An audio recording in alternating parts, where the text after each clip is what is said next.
Tonight was our annual family dinner, the dreaded gathering where my life choices would be dissected, dismissed, and ultimately deemed a disappointment.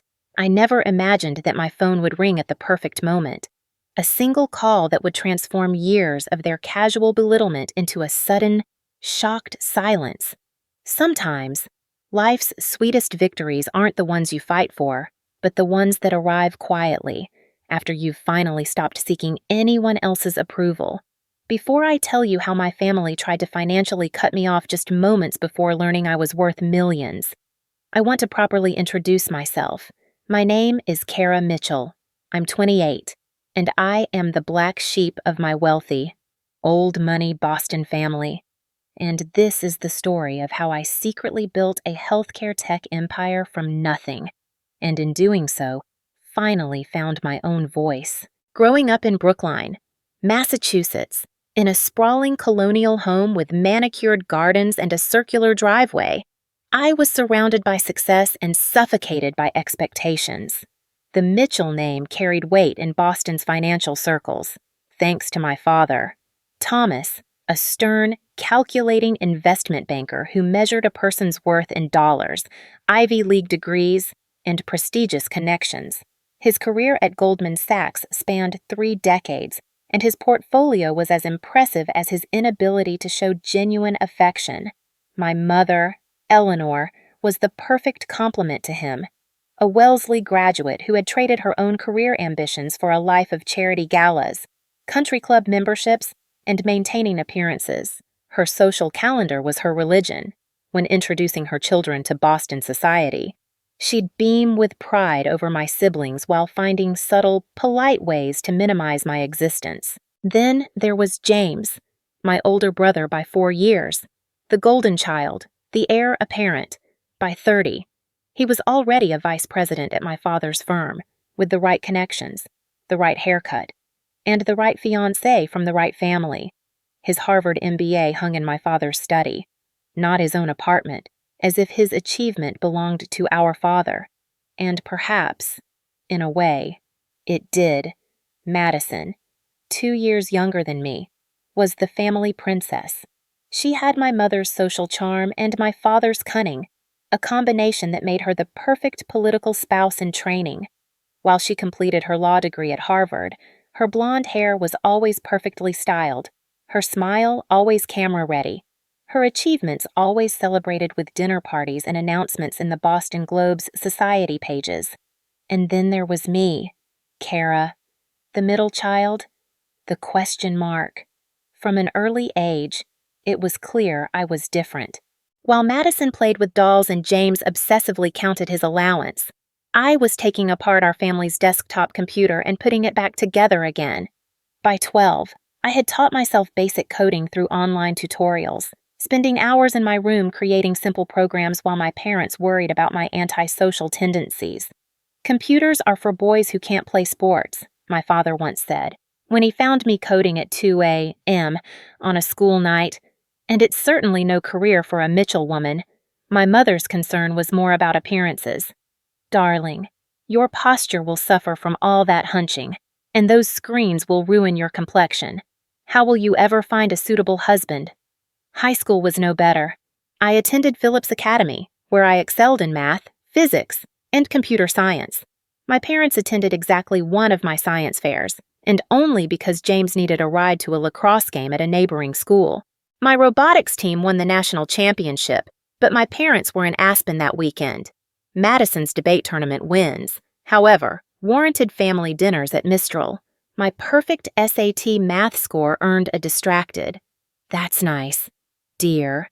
When it came time for college applications, my parents had my future mapped out Wharton undergraduate, then Harvard Business School, followed by a suitable position at a consulting firm until I married well. I applied to MIT instead, for engineering. My father laughed when I told him my plans. "That's not a Mitchell field, Kara. That's for the people who work for people like us." I can still remember my mother's horrified expression. "But all your friends are going to Princeton and Yale. Who will you meet at MIT?" Despite their protests, I went to MIT, with a partial scholarship. They could have paid my full tuition easily, but my father called it learning financial responsibility. I worked part-time jobs all through college while maintaining a 4.0 GPA. My graduation ceremony was attended by my Aunt Patricia, my father's rebellious, intellectual sister, and the only family member who ever encouraged my interests. My parents and siblings were in Martha's Vineyard that weekend for Madison's engagement party to her politically ambitious boyfriend. My first job after college was at a small healthcare startup in Cambridge, making $65,000 a year, a pittance compared to James's six-figure starting salary at Goldman. At family gatherings, this became ammunition for their narrative of my failure.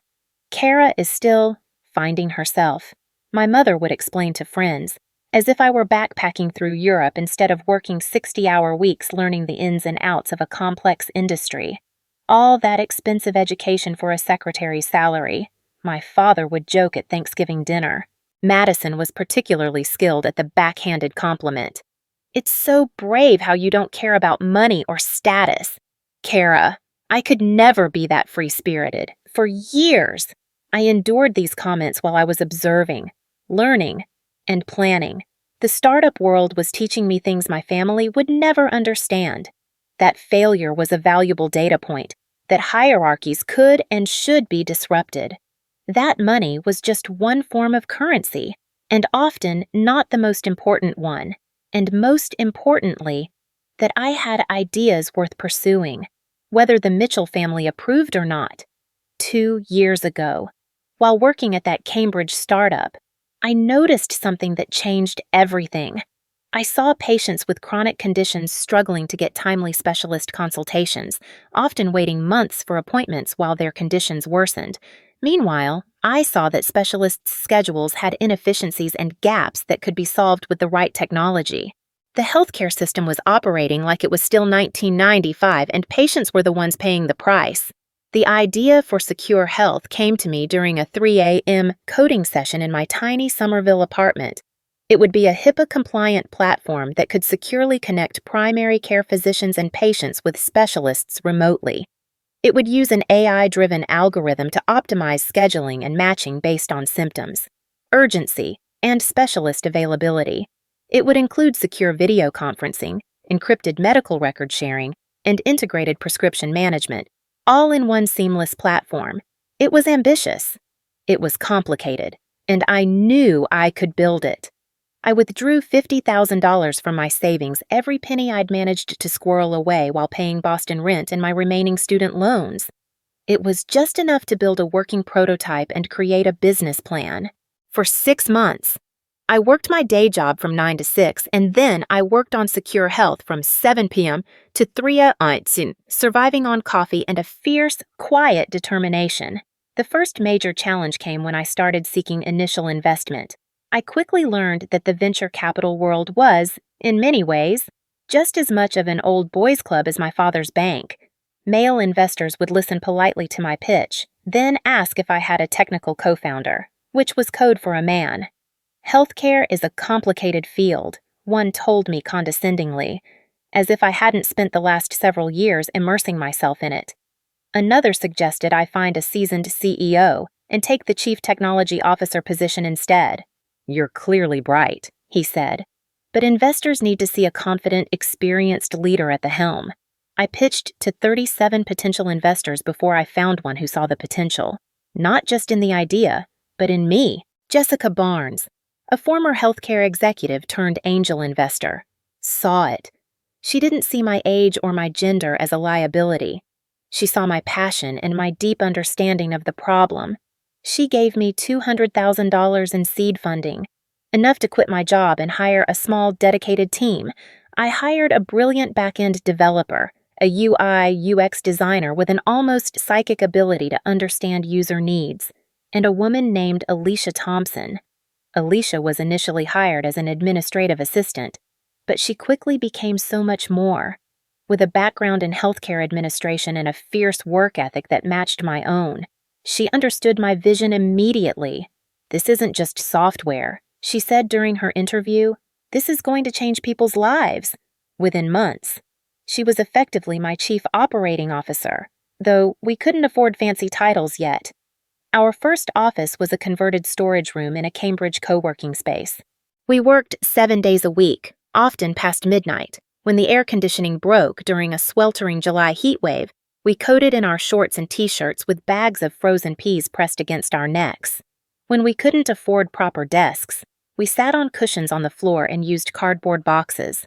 The breakthrough came 9 months in. When Massachusetts General Hospital agreed to pilot Secure Health in their neurology department, the results were staggering. Patient satisfaction scores increased by 42%. Average wait times for a consultation decreased by 68%. Specialist utilization and efficiency improved by 33%. We had data now, real, impressive numbers that told our story better than I ever could. After that, everything accelerated. More hospitals signed on. Revenues started flowing. We moved to a real office in Kendall Square and expanded to 15 employees. Our Series A funding came through $4.5 million that allowed us to scale nationally. Then, a year later, our Series B $28 million at a $65 million valuation. Through it all, I told my family nothing. After years of dismissal, I'd simply stopped sharing my professional life with them. As far as they knew, I still worked at the original startup, perhaps with a modest promotion. I invented a fake one-bedroom apartment when they asked about my living situation. Though I'd actually purchased a beautiful loft in the Seaport district, I drove my old Honda Civic to family gatherings, leaving my new Tesla in the garage. This secrecy wasn't just about surprising them. Eventually, it was a form of self-protection. I couldn't bear to hear their casual dismissal of this thing I was pouring my heart and soul into. And as the success grew, I realized I wanted to prove something, not just to them, but to myself, that I could do this without their connections, without their money, and most importantly, without their approval. In the weeks leading up to that fateful family dinner, Secure Health had been preparing for its initial public offering.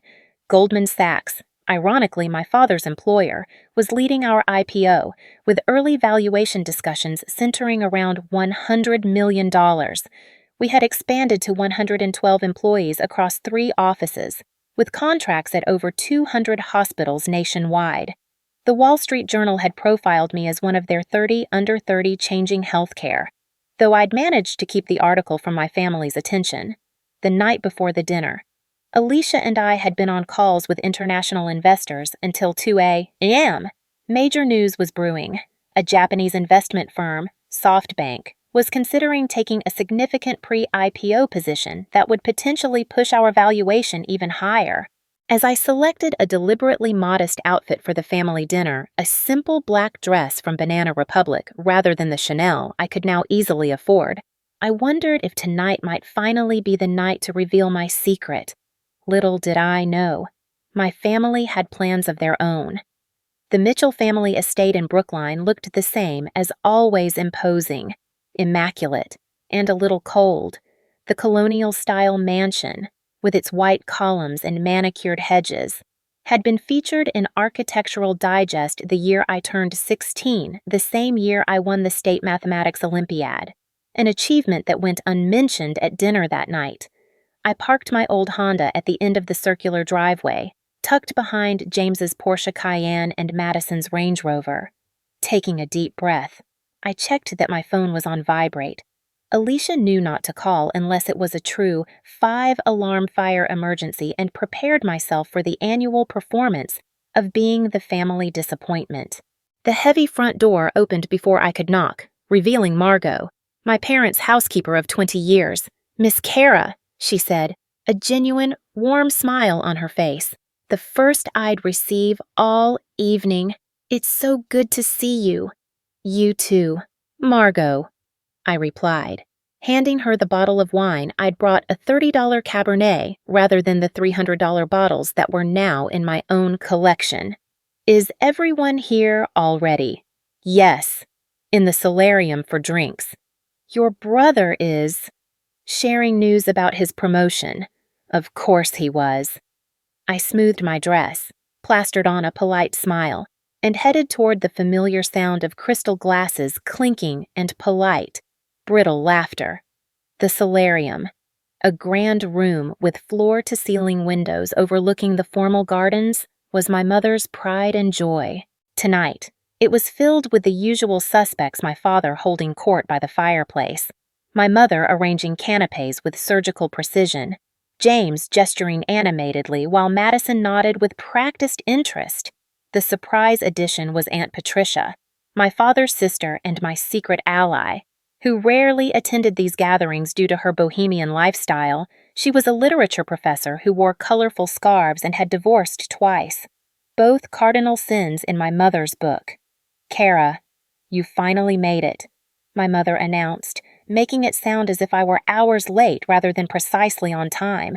Eleanor Mitchell, at 58, looked a decade younger. Thanks to discreet cosmetic procedures and a religious skincare regimen, her blonde bob was perfectly styled, her navy dress likely purchased that week from Neiman Marcus. "Hello?" "Mother," I said, accepting her air kiss that smelled faintly of Chanel Gnome. Chapter 5. The traffic from Cambridge was terrible. "You really should consider moving closer to the family," she replied, a conversation opener she'd been deploying for years. "There are some lovely apartments in Back Bay that would be much more convenient." Before I could respond, my father's booming voice interrupted. "There she is, the computer whiz." Thomas Mitchell's condescension was always wrapped in jovial, back-slapping packaging. He raised his tumbler of scotch in my direction, but didn't move to embrace me. "Hi, Dad," I said, crossing the room to kiss his cheek. Still at that little startup, he asked, though he knew perfectly well where I supposedly worked. It was his way of establishing that my career wasn't worth remembering the details of. "Something like that," I replied vaguely. James swooped in next, reeking of expensive cologne and unearned privilege. At 32, he was my father's mini-me, down to the Rolex and the slightly too firm handshake. Baby sister. Just telling everyone about my new division. 14 people reporting to me now, and a corner office with a view of the harbor. He took a dramatic sip of his martini. "But hey, I'm sure clicking buttons, or whatever it is you do, is rewarding, too." Madison completed the welcome gauntlet, looking like she'd stepped out of a J.E. Crew catalog in a pink sheath dress and pearls. Her Yale-educated fiancé, Brian, was thankfully absent tonight. His supercilious explanations of basic political concepts made James seem humble by comparison. "Kara, you look comfortable," she said, her eyes scanning my simple dress. "Very appropriate for someone in your position." The only genuine greeting came from Aunt Patricia, who crossed the room to give me a warm, real hug. At 63, Patricia Mitchell was everything my father was not warm. Curious, and blissfully unconcerned with social hierarchies. Her academic career studying feminist literature had made her the family's black sheep long before I claimed the title. "Ignore them all," she whispered in my ear. "How are you? Really surviving?" I whispered back, grateful for her presence. The pre-dinner ritual continued. My mother distributed drinks white wine for the women, scotch for the men, as if we were in a 1950s sitcom while my father interrogated James about market forecasts. Madison monopolized the conversation with details of her wedding planning, describing her custom Vera Wang dress and the difficulty of limiting the guest list to just 300. "The governor can only attend the reception, not the ceremony," she lamented, as if this were a genuine hardship. I sipped my wine and nodded at the appropriate intervals, wondering what my family would think if they knew I'd had dinner with 2 U.S. senators last month to discuss national healthcare innovation policy, or that the clicking buttons James mocked had created technology now being used in over 200 hospitals across the country. "Dinner is served," announced Margot, providing a blessed relief from the small talk. The Mitchell dining room was designed to intimidate. A long, gleaming mahogany table sat beneath a massive crystal chandelier, with dour ancestral portraits lining the walls. Family legend claimed one of the dark-faced men in oil paint had been an advisor to Calvin Coolidge, a connection my father mentioned whenever possible. We took our assigned seats, my parents at opposite ends, James and Madison on one side, me and Aunt Patricia on the other. The seating arrangement had been the same since childhood. "I've asked Margot to prepare something special tonight," my mother announced as the first course. A lobster bisque arrived. "We're celebrating so many wonderful developments in the family." She raised her glass to James's promotion, to Madison's wedding plans, and then she faltered, clearly struggling to find something to celebrate about me. "To family togetherness." The annual tradition of updates began as we ate, a Mitchell family ritual that was as much a competition as it was a conversation, with my parents scoring each contribution through subtle nods or frowns. James led with details of his promotion, his bonus structure, and how his team had handled a particularly complex merger. Madison followed with wedding updates, seamlessly transitioning to her law school accomplishments and her fiancé Brian's political connections. As the main course arrived, roast duck with seasonal vegetables, all eyes turned to me. "And what about you?" "Kara," my father asked, his tone suggesting he expected very little. "Anything new with your computer job?"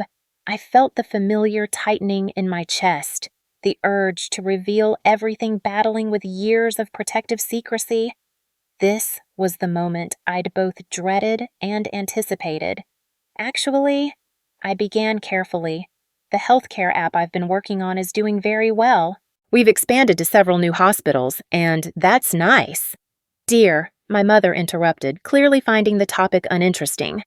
"James, tell everyone about the new summer house you're looking at in Nantucket."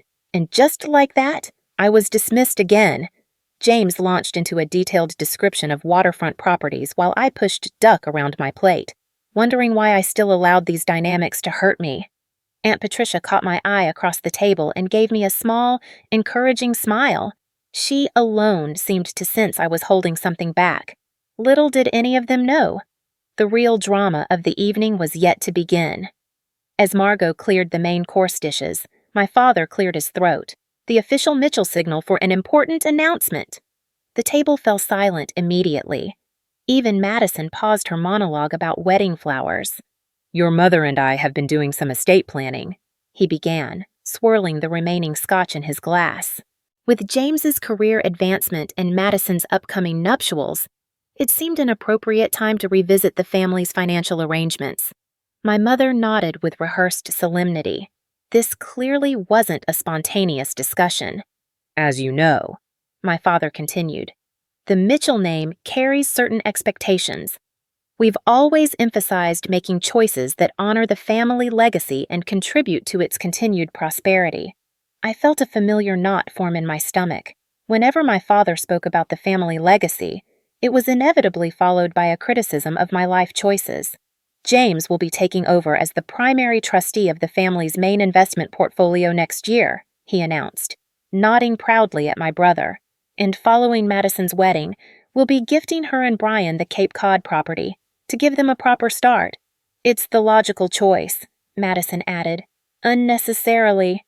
Brian's political aspirations will benefit from a family home with historical significance." My father turned to me then, his expression shifting from pride to something more clinical and cold. "Which brings us to you. Kara." I sat up straighter, feeling the air in the room change. Aunt Patricia's hand found mine under the table and squeezed gently.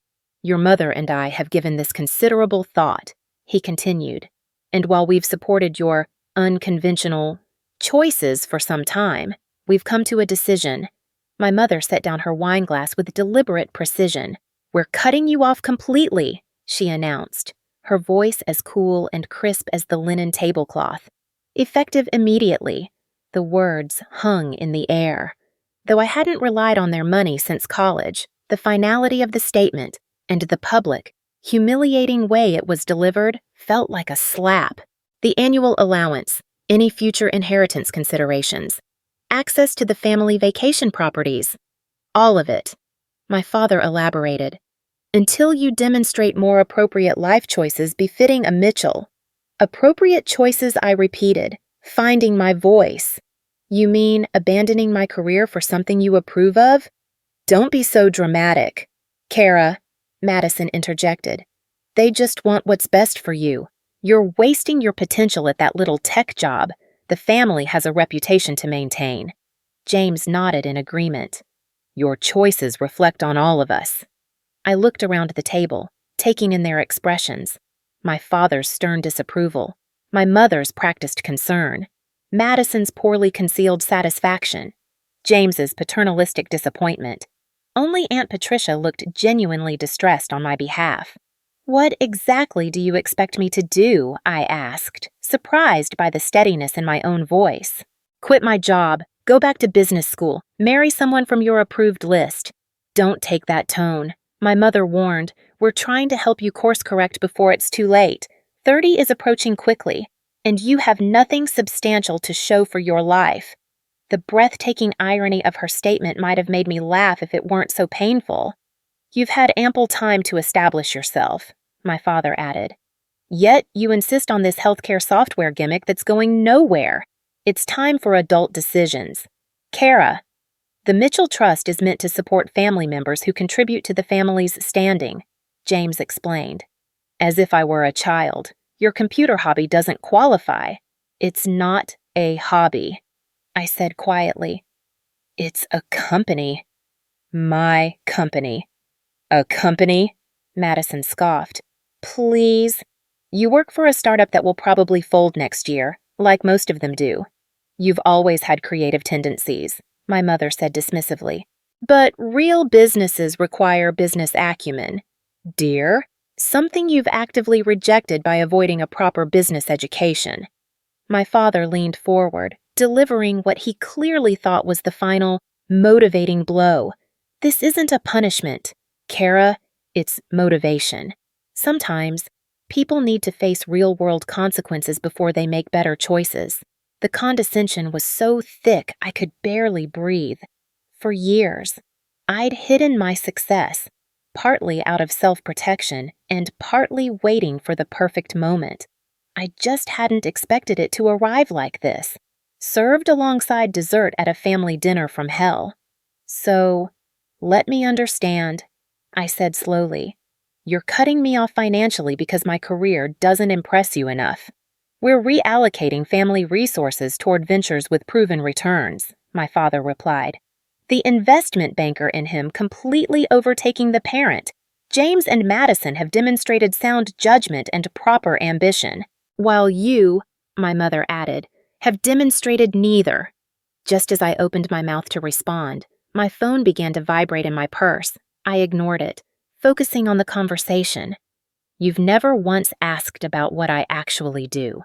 I said, not in any meaningful way. You decided years ago that my work wasn't valuable because it didn't fit your narrow definition of success. My phone buzzed again, and again, multiple calls in quick succession. It was Alicia's emergency signal. That's not true, my mother protested weakly. We've always supported your independence. Supported, I repeated, incredulously. You've belittled my choices at every turn. You didn't even attend my college graduation. MIT isn't Harvard, Madison muttered, as if that explained everything. My phone continued its insistent vibration. 4 calls now. Perhaps you should answer that, Aunt Patricia suggested quietly. It seems urgent. I hesitated, then reached for my purse as my father sighed dramatically at the breach of dinner etiquette. Excuse me, I said, pulling out my phone to see Alicia's name flashing on the screen. I need to take this. Of course, my father said sarcastically. The little startup emergency can't wait until after family dinner. I stood and answered the call, stepping slightly back from the table but remaining in the dining room. Alicia, what's happening? What happened next would replay in my mind for months. Kara, Alicia's voice came through, clear and excited enough for everyone at the table to hear.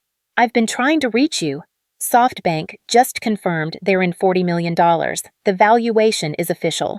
We've hit $100 million pre-IPO. The Goldman team is popping champagne. The silence at the table was absolute. That's incredible news, I managed, my eyes sweeping over my family's expressions, which were transforming from dismissal to utter slack-jawed confusion. Can you run through the details as Alicia enthusiastically outlined the investment terms, the stock options, and the upcoming media announcements? I watched understanding slowly dawn across each family member's face. My mother's wine glass froze halfway to her lips. My father's perpetual frown deepened into something closer to bewilderment. Madison's mouth literally hung open. The Forbes interview is confirmed for Monday, Alicia continued. Oblivious to the drama unfolding on my end, they're featuring you in their Billionaires in the Making series. Oh, and the National Hospital Association wants you to give the keynote address at their annual conference. The CEO called personally. Thank you, Alicia, I said when she finally paused for breath. This is wonderful news. Let's schedule a team meeting for tomorrow morning to discuss next steps. I ended the call and slowly returned to my seat. The silence stretched on, thick and uncomfortable, until Aunt Patricia began to laugh. A genuine, delighted sound that cut through the tension. Well, she said, raising her wine glass, I believe congratulations are in order. The tableau before me was almost worth the years of dismissal. 5 frozen faces, in various states of shock and disbelief. My mother recovered first, her social training kicking in automatically.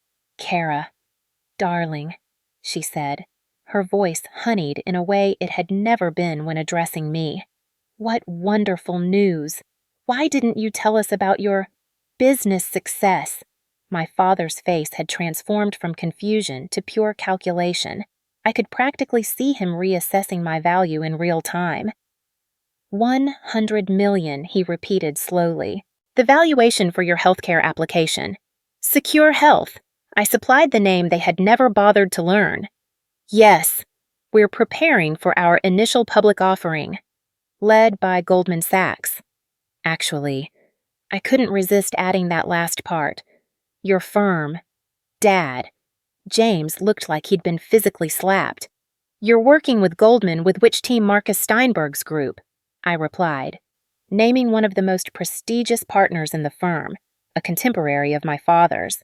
He's been incredibly supportive. Marcus is handling your IPO personally. My father's voice had lost its patronizing edge, replaced by something that sounded almost like respect. He hasn't led a healthcare tech offering in years. He made an exception. I said simply, he believes in what we're building. Madison, never one to stay quiet for long, jumped in with a burst of forced enthusiasm. This is amazing. Kara, I always knew you were so smart with all that computer stuff. The transparent attempt to rewrite history might have been amusing if it weren't so insulting.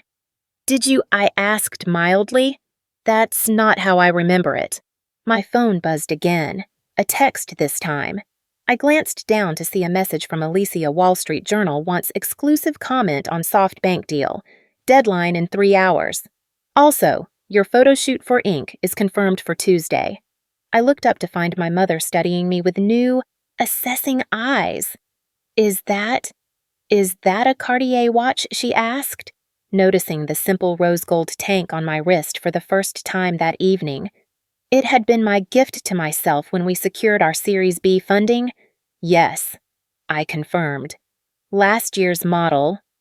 And your dress, she continued, reassessing the simple black design she had dismissed an hour earlier. That's not Banana Republic, is it, Celine? I admitted. I tend to dress down for family dinners. The implication of that statement that I had been deliberately hiding my success and my wealth from them hung in the air. My father cleared his throat. Businessman mode fully engaged now. Kara, clearly we've had a misunderstanding about your professional situation. Perhaps we should revisit our earlier discussion. About cutting me off, I asked bluntly. He winced at my directness. About the family's financial arrangements. Obviously, circumstances have changed. Have they? I asked. My circumstances haven't changed in the last 15 minutes. I am exactly the same person, with exactly the same career, that you were just deeming unworthy of any family support. Don't be difficult. Dear, my mother interjected. Your father is just trying to fix this simple misunderstanding. It's not a misunderstanding, I replied, my voice firm. You all made yourselves perfectly clear. My choices don't align with the Mitchell family values. My career isn't prestigious enough. I'm not contributing to the family legacy. James, ever the strategist, shifted into damage control mode. We were just concerned because you seemed to be struggling. He offered weakly, You never mentioned any of this success. I wonder why, Aunt Patricia murmured into her wine glass. How much are you personally worth? Madison asked bluntly. Always focused on the bottom line. I regarded her thoughtfully. Secure Health is valued at $100 million pre-IPO. I own 51% of the company. A quick silent calculation silenced the table again. That's over $50 million, my father said carefully. On paper, currently, I confirmed. The IPO is expected to double that, at a minimum, and we have our international expansion beginning next quarter. My mother reached across the table to grasp my hand, a gesture so unfamiliar it took me by surprise. Sweetheart, this is wonderful news. We need to celebrate properly. I'll call the club tomorrow, arrange a special dinner. That won't be necessary, I said, gently withdrawing my hand. Nonsense. This is a major achievement for the family, she insisted. We should mark the occasion appropriately. For the family, I repeated. A moment ago, I wasn't Mitchell enough to qualify for family resources. Now, my achievement belongs to the family. My father shifted uncomfortably. Kara, perhaps we were hasty. Family decisions should be made with complete information. You had the information you valued. I pointed out, You knew I was working in healthcare technology. You knew I had founded a company. You simply decided those facts weren't important because they didn't fit your predefined notion of success. Well, James interjected, startup valuations can be quite speculative. It was reasonable to be concerned about stability. Was it concern I asked? Or was it judgment Madison? Never one for subtlety. Changed tactics entirely. This is so exciting. Kara, with your tech expertise and Brian's political connections, we could create amazing synergies. He's been looking for innovative healthcare platforms to champion in his campaign. The transparent attempt to leverage my success for her fiancé's political ambitions was breathtaking in its audacity. And Dad, she continued eagerly, imagine the investment opportunities for the family fund. Getting in before the IPO would be incredibly advantageous. My father nodded, already calculating potential returns. We should discuss how to structure the family's investment position. I could call Marcus Steinberg tomorrow. Stop, I said, my voice quiet but firm. Just stop. They all turned to me, a variety of confused expressions on their faces. I'm not looking for family investment. I stated clearly, Secure Health has all the funding it needs, but surely a pre-IPO family position would be beneficial. My father began. No, I cut him off. It wouldn't. Our cap table is set. What about a board position, James suggested? A Mitchell presence would lend credibility. Our board is also complete, I said, with members who have believed in the company from the very beginning. My mother looked genuinely bewildered. But darling, now that we understand the situation, we want to support you properly. Now that you know I'm rich. I corrected her gently. That's different from support. Aunt Patricia coughed discreetly to hide a smile. That's not fair, Madison protested. We're family. Family supports each other's success. Does it? I asked. Where was that sentiment an hour ago? My father, ever the pragmatist, tried a different approach. The past is the past. Kara, let's focus on moving forward. The Mitchell Network can open doors for your company that would otherwise remain closed. I regarded him thoughtfully. What doors? Exactly do you think remain closed to a $100 million company with Goldman Sachs as its IPO underwriter? He had no answer for that. I appreciate the sudden interest in my career. I said, standing up, but I think I'll be leaving now. I have an early meeting tomorrow. You're leaving? My mother looked alarmed. But we haven't even had dessert. We need to discuss your media strategy, your investment planning. Your father has excellent connections for wealth management. I have financial advisors. I said, picking up my purse. And a PR team. And lawyers. And every other professional service I need. But we're your family, she insisted, as if that trumped all other considerations. I looked at her sadly. Yes, you are. Which is why I kept coming to these dinners, year after year, despite knowing exactly what to expect, despite knowing that nothing I achieved would ever be enough. My father stood as well, his expression serious. Kara, don't be hasty. Family relationships are more important than momentary disagreements. I agree, I said, which is why I'm going to take some time to think about what kind of relationship I want with this family. Moving forward, I turned to Aunt Patricia, who was watching the scene with a mixture of pride and sadness. Would you like a ride home? She gathered her things immediately. I would love one. As we headed toward the door, my phone buzzed with another text. I glanced down to see Alicia's message. Financial Times wants to feature you as Healthcare Innovator of the Year. Need confirmation by tomorrow. Madison. Never one to admit defeat. Called after me. Kara. We're hosting a dinner party next weekend for Brian's political supporters. It would be wonderful if you could attend and discuss healthcare innovation. I paused at the door and turned back to the table, taking in the scene one last time. The opulent dining room, the expensive wine, and the family that had never seen me until I became valuable to them. I'll check my schedule, I said politely. But I should warn you, my speaking fee for political events starts at $50,000. With that, Aunt Patricia and I walked out into the cool evening air, leaving the Mitchell family legacy to digest the fact that its greatest current success was the daughter they had just tried to disown. The 6 months following that dinner were a whirlwind. The IPO was a massive success, and Secure Health became the darling of the healthcare tech world. But more importantly, the company was making a real difference. We were in 400 hospitals, connecting hundreds of thousands of patients with the care they needed.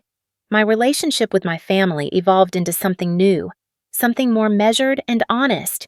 I no longer attended dinners out of obligation, but occasionally, I would meet them for lunch, on my own terms. The conversations were still awkward at times, but the condescension was gone, replaced by a tentative, almost fearful respect. They started asking questions, real questions, about my work, and I started giving them real answers. My father, in a moment of unprecedented vulnerability, admitted he had been wrong. I didn't understand your world. Kara, he said over a quiet lunch. I judged it because it was unfamiliar. I was wrong to do that. It wasn't a perfect apology, but it was a start. My mother began sending me articles about women in tech, her way of showing she was trying to learn. Madison, after her fiancé's political campaign imploded due to a scandal, called me for actual advice, not a handout. And James actually started reading tech journals, trying to understand my industry. One evening, about a year after that fateful dinner, I hosted a different kind of gathering at my home. It was for the first ever scholarship recipients of the Mitchell Innovation Foundation, the $20 million fund I had established to support young women in tech. I had invited my family, including Aunt Patricia. As I watched my father talking with a brilliant young coder from Dorchester, and my mother listening intently to a girl who had designed an app to help diabetic teens manage their insulin, I realized what had happened. It wasn't about revenge. It wasn't even about proving them wrong. It was about building a life so authentic, so meaningful, and so undeniably successful on its own terms that they had no choice but to meet me where I was. Later that night, my father raised a glass. To Kara, he said, his voice clear. Who taught us that a family's greatest legacy isn't in the paths we lay out, but in the courage of those who forge their own? And as I looked around the room, at my chosen family and my biological one, all coexisting in a space I had built, I finally felt a sense of peace. My worth had never been up for their debate. It had just taken them a little while to catch up.